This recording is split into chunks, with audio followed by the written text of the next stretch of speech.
Bismillah, alhamdulillah, salatu salamu ala rasulillah wa ala alihi wa sahbihi wa man wala, thumma amma ba'd. To proceed. Well, today, inshallah, we'll talk about al-fana or annihilation. We've been talking about the fana ever since we started the book. The Shaykh dedicates almost every third phase to the concept of fana or annihilation or self-annihilation.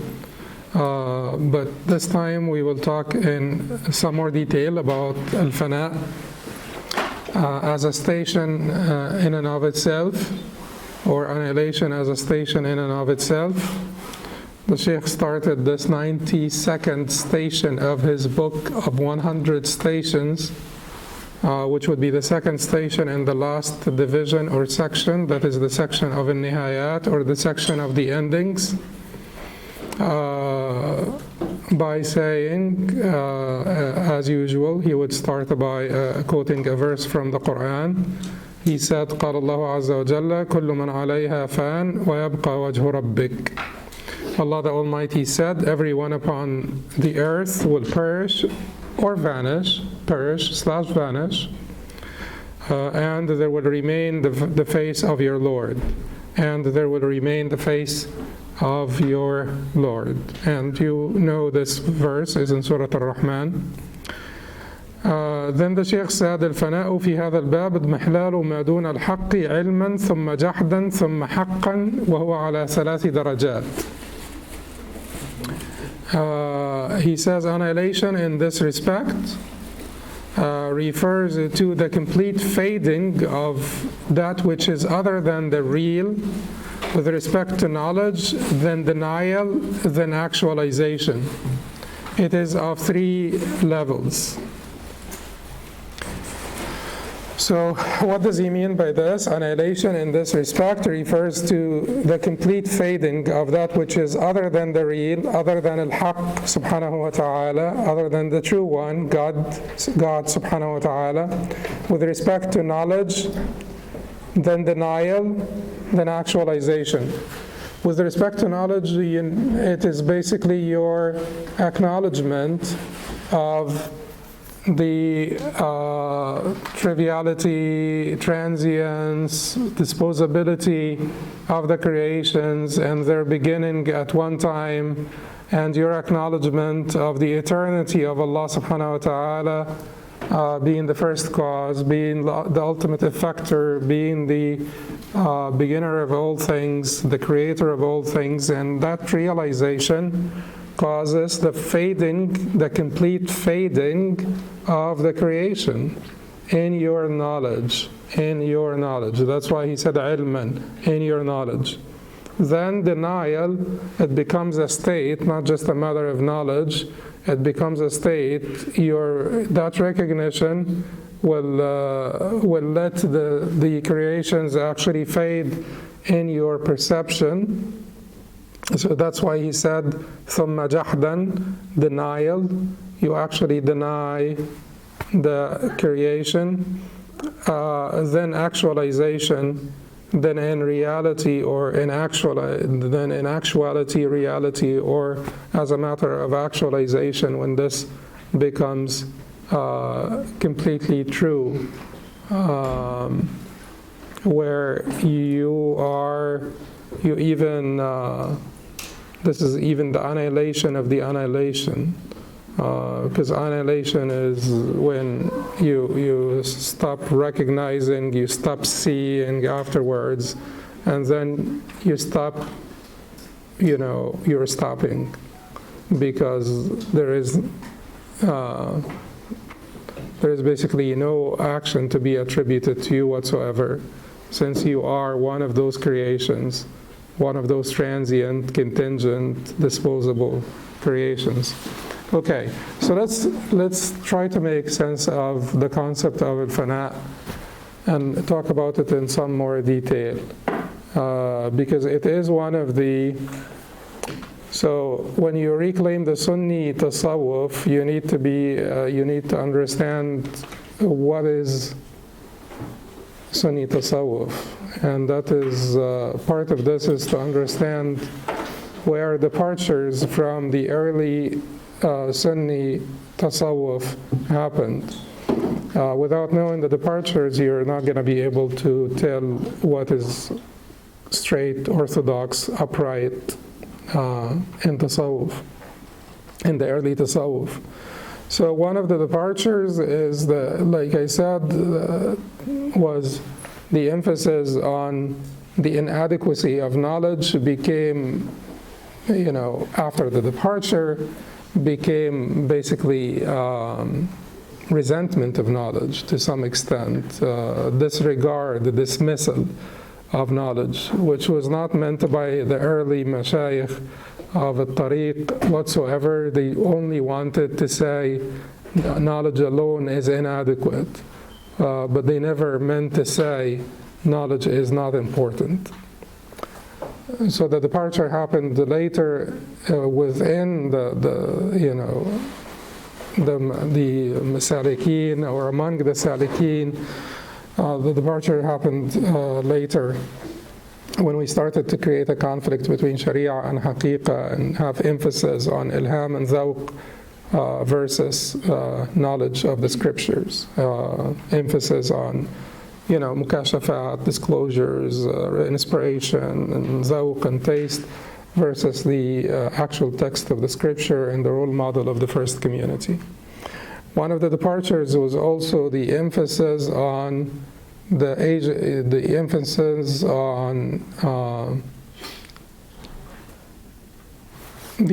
on God's agency versus human agency, which means that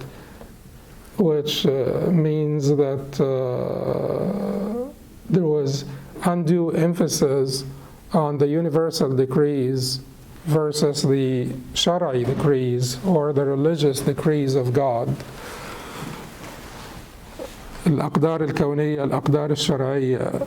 God has universal decrees and God has religious commands. And the religious commands, the fact that there are religious commands says that there is human agency, and that is part of the beautiful secret of this creation, particularly the human creation, the choice that we have been given, the agency that we have been given is true, and that is why we will be held accountable, because accountability, if there is no agency, would be utter unfairness. But since there is agency, then being accountable, being responsible and being accountable would only make sense if we do have some agency. So the emphasis on the divine agency versus the human agency, the emphasis on aqdar, surrender to aqdar, also caused some degree of departure from true, pure Sunni tasawwuf later, where it resulted in indifference and pacifism and indifference and many of the things that would be expected when you undermine or undercut the human agency.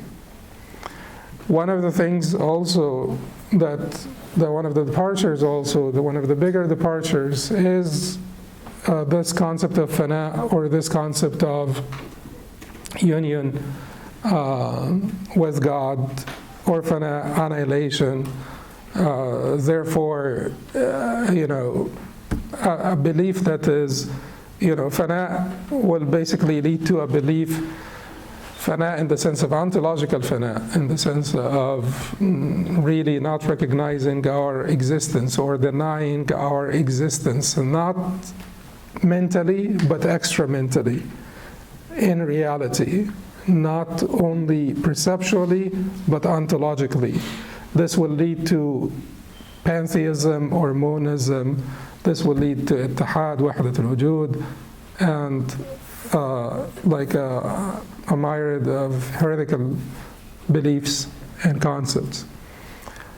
So fana is important. It is extremely important that we understand, because this is one of the key issues where departure took place.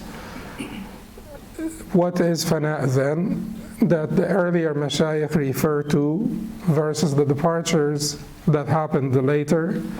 fana can have three different meanings. Fana can have three different meanings. One of them is the essence of worship, the essence of tawheed, the essence of La ilaha illallah. That is fana in the uluhiyyah of Allah, that is fana in the divinity of God, that is the annihilation of your will in the sense that it will be completely from here on subservient to His will. That is the annihilation of your volitions, that is in the sense of it being from here on subservient to His commands and to His decrees. So this is fana al-iradat, the fana of your irada, the fana of your will. You will not other than what He wills. So this type of fana, we have to caution though that this type of fana is still not a complete merger or union of wills. Still not ontologically complete union or merger of wills. Because if you say that it is ontologically complete union, what is the difference between us and the Christians when it comes to the Trinity, when it comes to saying that the three are one? We tell them they had three distinct wills. They are not one. If one was praying to another, then they are not one. If one felt that he needed to prostrate, to invoke, to speak to the other, they are not one. We're talking about two different wills. The will is the most characteristic identifier of a being. And if you say that there is complete merger or union of wills, you will see, that is monism. That is basically monism. And monism and all of these things came from sort of Neoplatonic emanation theories, al-fayd, that we came from God, therefore it would be expected to merge back with Him in some form of reincarnation type belief. So fana al-iradat does not mean that the wills will completely be one. It just means that your will, which is yours, is completely subservient to your Lord's. حتى يكون هواه تبعا لما جئت به لا يؤمن أحدكم حتى يكون هواه تبعا لما جئت به. None of you will believe until his desires are subservient, completely subservient, in complete conformity to that which I have brought forth. That is the Prophet ﷺ speaking. So if your hawa, if your desires are completely subservient and in complete conformity with that which the Prophet ﷺ brought forth, then that is complete iman. That is complete iman. So that is fana al-iradat. Fana al-iradat is when your will becomes completely subservient to the divine will. Not merging with the divine will, but completely subservient to the divine will. Now, on the opposite side of fana al-iradat is the ontological fana, the existential fana, that is fana al-wujud. Existential, ontological, where it is claimed that there is only one existence, which is the divine existence. What does that result in? It results in this being the divine existence, because you touch this. Like, so, ما في الجبة إلا الله. There is nothing inside the cloak except Allah. That is the ultimate end of it. When you deny all other existence except the divine existence, then you will be God, and everything else will be God. So that is the completely heretical one. The first one, fana al-iradat, is the completely Sunni one. This is the completely heretical one, which is the ontological fana. The ontological fana, is basically philosophical musings that have no basis whatsoever in reality. People who speak of ontological fana, what they need to do is they need to stop eating and drinking, because if they really don't exist, God does not need to eat or drink. The ultimate existent, which is God, does not need to subsist on food. Therefore, if you truly believe that you don't exist, please don't eat, don't drink, and do not breathe, because God does not need to breathe. So this is basically, even going back to David Hume when he says, be a philosopher, but amidst all your philosophy, still be a man. Be a philosopher, but amidst all of your philosophy, still be a man. This basically, have common sense, so still invoke your common sense. So don't sit like the cart in a room and, and say, do I exist? But when you feel cold, you put wood in the stove. That doesn't make sense. If you do not exist, why are you putting wood in the stove? If you're feeling cold, you exist. So this ontological fana is extremely problematic, because this is where it leads. It leads to monism, it leads to pantheism, and that is diametrically opposed to the Sharia. Because if there is one existence, and then there is no difference, and even some did express that in their writings and their poetry, that there is no difference between anything, and so what is wrong with the worship of idols? If the idols are God, or a manifestation of God, not even a manifestation of God, because at this level of ontological annihilation, it will be one existence. So this type of fana is completely heretical, and the first was completely pure. The second type of fana, between them, in the middle, has two elements, has two ingredients. One is completely in line with the Sunnah, in line with the Sharia. The second is the fana in the rububiyyah of God, the annihilation in the lordship of Allah subhanahu wa ta'ala. That is a perceptual type of annihilation. That is, in your perception, mentally, you are witnessing the Lord, and your witnessing of the Lord would cause everything to fade.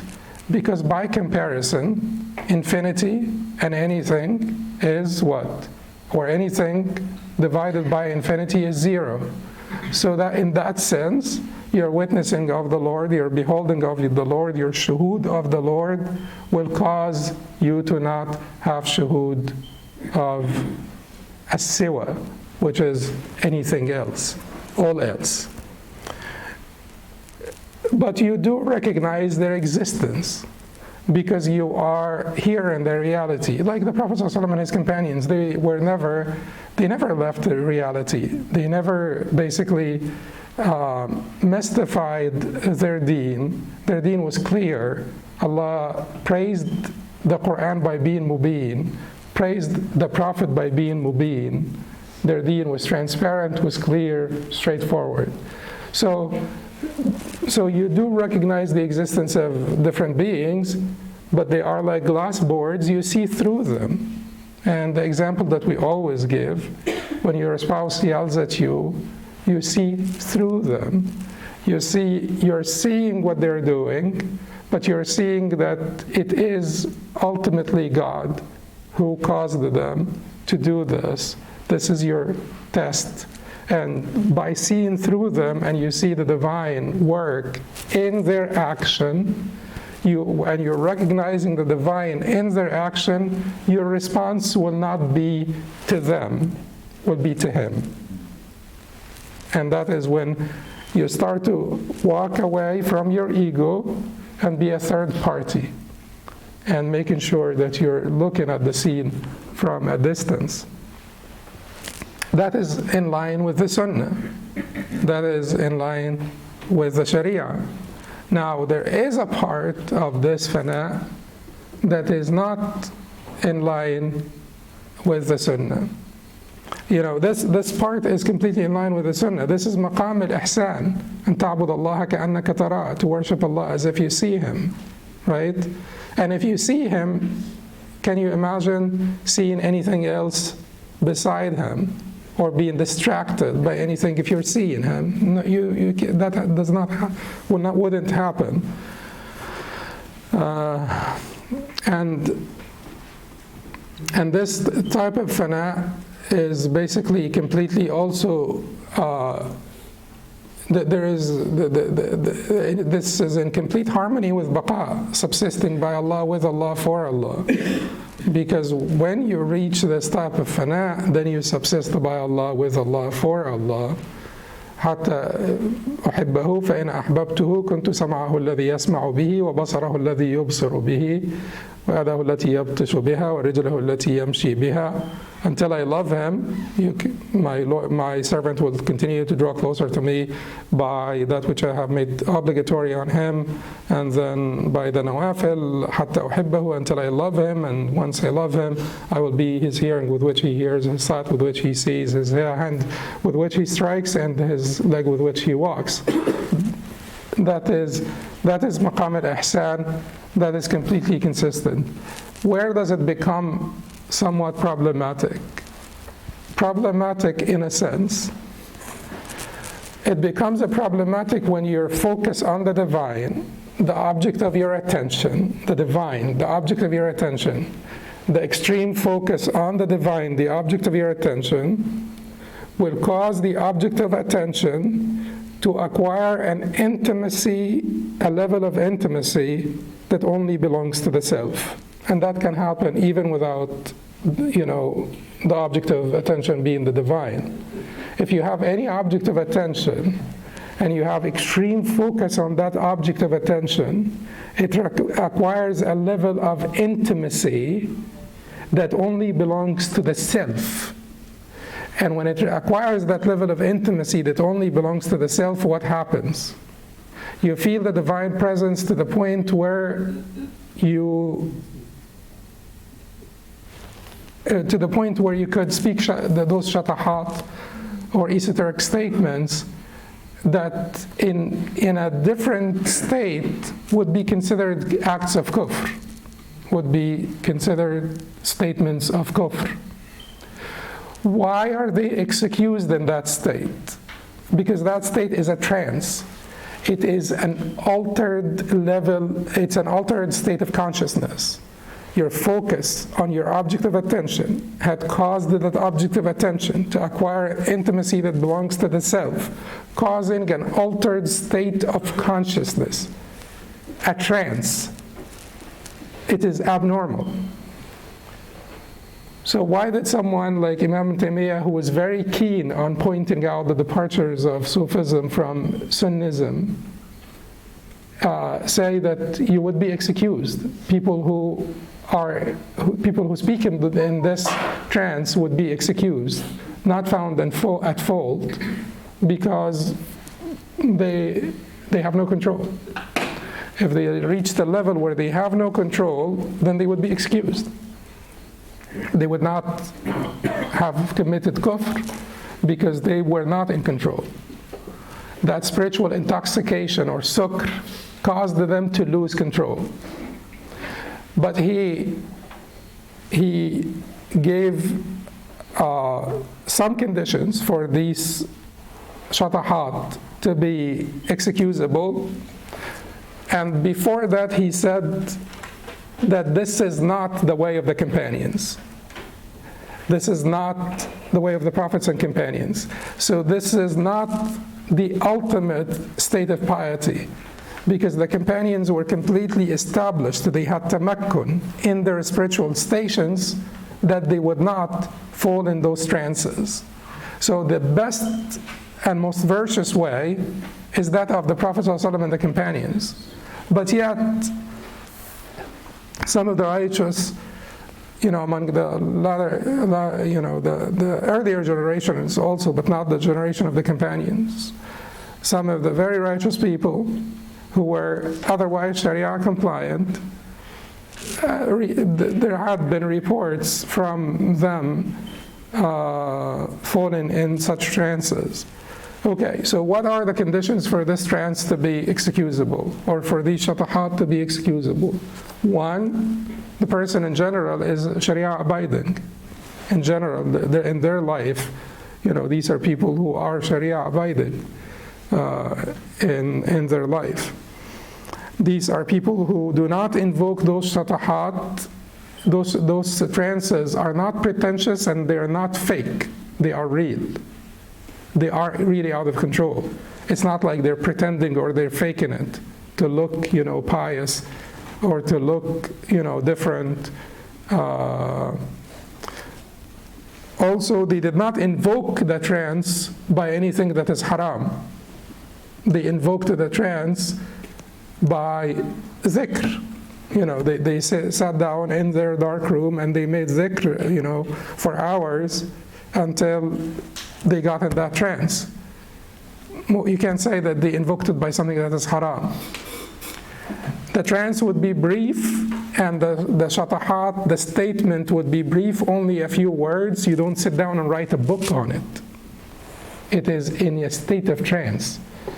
So it is expected that once you wake from that trance, upon waking up from the trance, you deny the statement, you reject it. You even deny having said it. So all of these are conditions for these shatahat to be excusable. So the perceptual fana is two parts. One part is when your beholding of Allah subhanahu wa ta'ala causes you to never be distracted by the siwa or all else, and you see through them. Everything that happens around you, to you, you see through it the work of God subhanahu wa ta'ala.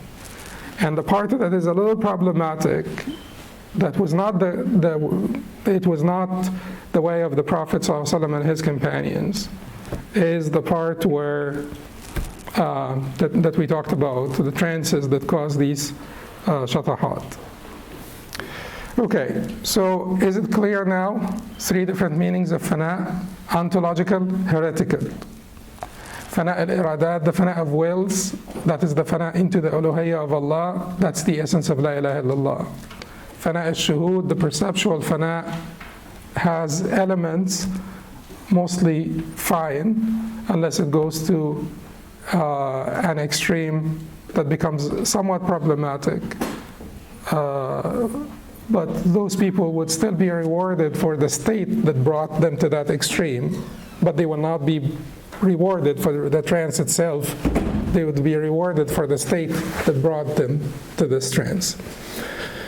Then the Shaykh will start now to talk about the degrees of fana. And he said, الدرجة الأولى فناء المعرفة في المعروف وهو الفناء علما، وفناء العيان في المعاين وهو الفناء جحدا، وفناء الطلب في الوجود وهو الفناء حقا. The first level is the fana or absorption of the recognition into he who is recognized, and that is the fana of knowledge. And the fana of the beholding into the beheld, and that's the fana of denial. And the fana of the pursuit into the actuality, and that is the fana of actualization. So basically, when the recognized overtakes the recognition, and the mashhud, the beheld, overtakes the beholding, and the basically actuality, to having actualized your relationship with Allah subhanahu wa ta'ala, overtakes your pursuit of Allah, the journey, because you reached your destination. Now what does that mean? Does it mean that the fana of the pursuit into the actuality means that you do not pursue Allah anymore? because you have arrived. Absolutely not. وَاعْبُدْ رَبَّكَ حَتَّى يَأْتِيَكَ الْيَقِينُ at the end of Surah al-Hajj, worship your Lord until certainty comes to you. By all the Mufassirin means death. Death is certainty. So you will, and in fact, the closer you get to Allah, the more ardent your pursuit of Him. And that would be expected. Certainly would be expected. The closer you get to Allah, the more, well, short of the union that is heretical, that is unreal and heretical, the closer you get to Allah, the more ardent your pursuit of Him. And there is nothing that combines all of the fana and baqa and everything in one statement, and the ardent pursuit of Allah subhanahu wa ta'ala.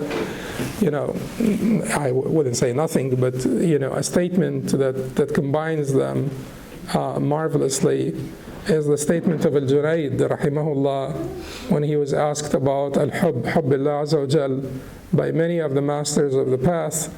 And al-Junayd said to them, he gave them a statement that basically everybody yielded to, that everybody felt was the pinnacle of everything that was mentioned in that gathering, in that blessed gathering. So he said to them, عَبْدٌ ذَاهِبٌ عَنْ نَفْسِهِ مُتَّصِلٌ بِذِكْرِ رَبِّهِ قَائِمٌ بِأَدَاءِ حُقُوقِهِ قد أحرقت قلبه أنوار هيبته وصفى شربه من كأس وده وانكشف له الجبار من أستار غيبه فإذا تكلم فبالله وإذا نطق فعن الله وإذا تحرك فبأمر الله وإذا سكن فمع الله فهو بالله ولله ومع الله or مع الله.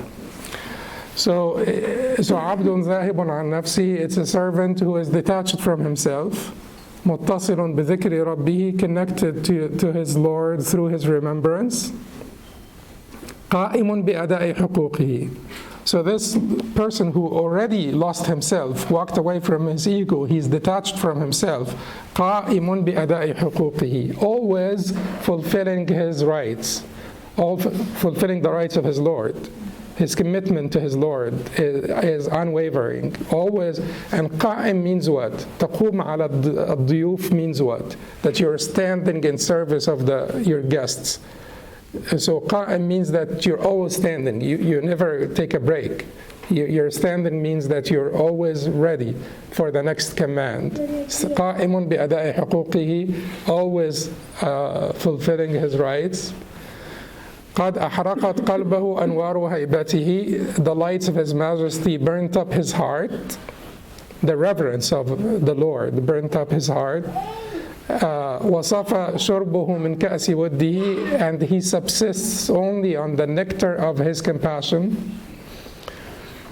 وانكشف له الجبار من أستار غيبه, and the al-Jabbar, the irresistible, had manifested himself to him from behind the veils of the unseen, the veils of ghaib. فإذا تكلم, so when he speaks, فبالله, or when he talks, it's by Allah. وإذا نطق, and when he speaks, or when he makes any utterance, فعن الله, it's about or from Allah. وَإِذَا تَحَرَّكَ فَبِأَمْرِ اللَّهِ, and when he moves, it is by the command of Allah, and when he is still, he is with Allah. So he is فَهُوَ بِاللَّهِ وَلِلَّهِ وَمَعَ اللَّهِ, so he is by Allah, for Allah, with Allah. And that's it.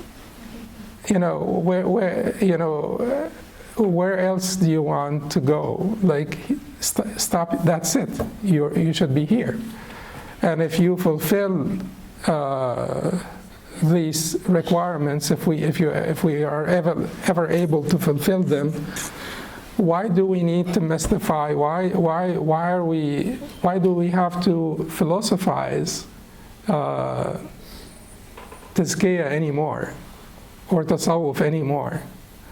Why are we so attracted to fancy expressions or fanciful expressions? Keep it clear and keep it real, and you will get to your destination without any of the perils of mysticism. Okay. Then the Shaykh said, وَالدَّرَجَةُ الثَّانِيَةُ فَنَاءُ شُهُودِ الطَّلَبِ لإسقاطه وفناء شهود المعرفة لإسقاطها وفناء شهود العيان لإسقاطه. The second level is the annihilation of the beholding, of the pursuit to eliminate it, and the annihilation of the beholding, of recognition to eliminate it, and the annihilation of the beholding, to eliminate it. Basically, it is the gradual process of annihilation or self-annihilation, the gradual process of self-annihilation. Now, when you reach the point of shuhud, he wants you to stop your own shuhud, your shuhud of your shuhud. When you reach the point of watching Allah subhanahu wa ta'ala, He wants you to stop the beholding of your beholding, because if you are beholding your beholding, you're beholding yourself and you have not completely vanished.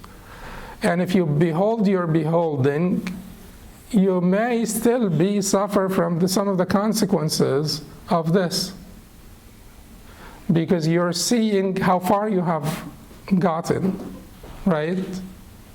You're seeing how far that you have gotten, and your seeing of how far you have gotten on the path can be a detriment to you and can bring you to the beginning of the path, if not kick you out completely.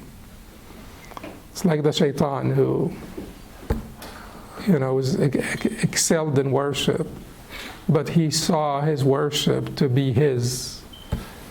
And that gave him that sort of arrogance and pride that he would not be able to prostrate.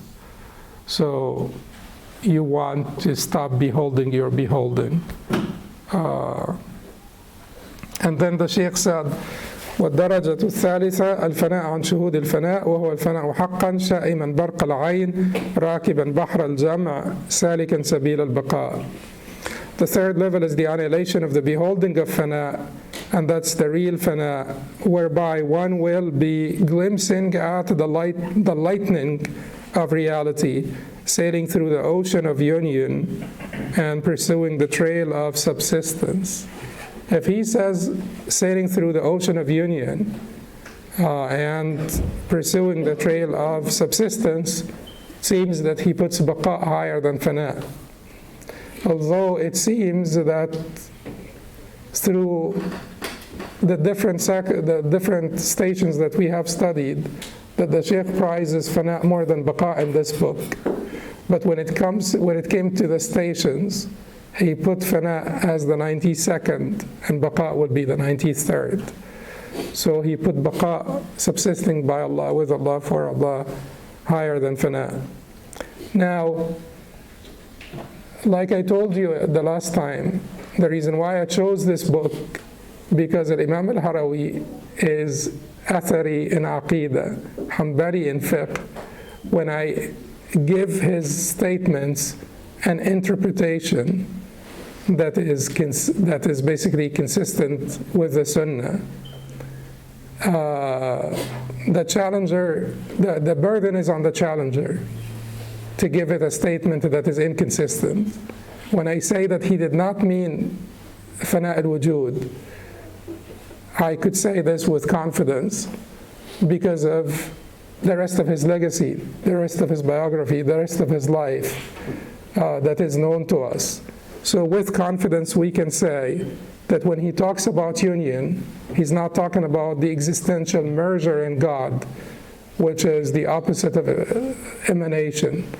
a form of reincarnation that is opposite to emanation and that is completely heretical.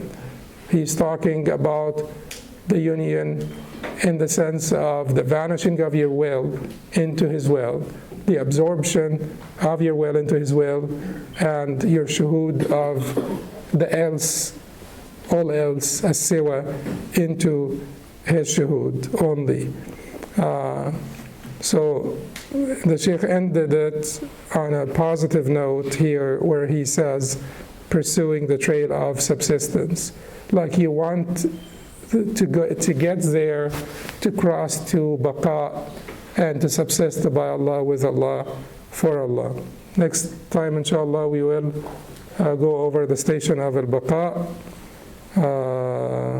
subsistence, which is the 93rd station. قولوا قولي هذا واستغفر الله لي ولكم سبحانك اللهم وبحمدك اشهد ان لا اله الا انت استغفرك واتوب اليك.